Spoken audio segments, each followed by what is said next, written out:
Taiwan కంపెనీల పెట్టుబడులకు AP పూర్తి సహకారం అందిస్తుందని ముఖ్యమంత్రి చంద్రబాబు స్పష్టం చేశారు. పెట్టుబడులు, పరిశ్రమలకు అత్యంత అనుకూల రాష్ట్రంగా ఏపీని తీర్చిదిద్దుతున్నామని తైవాన్ ప్రతినిధి బృందానికి తెలిపారు.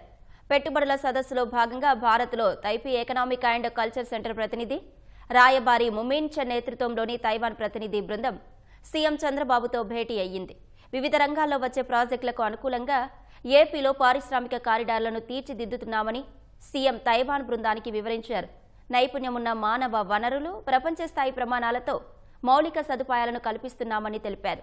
తైవాన్ కంపెనీలు ఎలక్ట్రానిక్స్, సెమీ కండక్టర్లు, గ్రీన్ ఎనర్జీ, ఎలక్ట్రిక్ వాహనాల తయారీ, ఈవీ బ్యాటరీ తదితర రంగాల్లో ఏపీతో కలిసి పనిచేయాలని తైవాన్ కంపెనీలను ఆహ్వానించారు. ఇండో తైవాన్ ఇండస్ట్రియల్ పార్కును కుప్పంలో ఏర్పాటు చేసేందుకు ఆసక్తిగా ఉన్నట్టు తైవాన్ ప్రతినిధి బృందం తెలిపింది. అలీజియన్స్ గ్రూప్ 400 కోట్లతో పారిశ్రామిక పార్కు ఏర్పాటు చేసేందుకు సిద్ధమని ముఖ్యమంత్రికి తెలిపింది.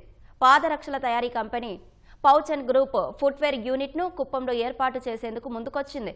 ఓర్వకల్లులో ఇమేజ్ సెన్సార్లను ఉత్పత్తి చేసేందుకు తైవాన్కు చెందిన క్రియేటివ్ సెన్సార్ ఇంక్ సంస్థ ఆసక్తి వ్యక్తం చేసింది. సెమీ కండక్టర్ మిషన్ కింద ప్రోత్సాహకాలు అందించేందుకు సహకరించాలని కోరింది.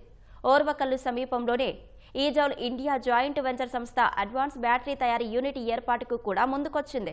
$2.2 బిలియన్ పెట్టుబడితో 23 గిగావాట్ల సామర్థ్యంతో solid state battery, cathode active material తయారీ యూనిట్ ఏర్పాటు చేయనున్నట్టు ప్రతిపాదించింది.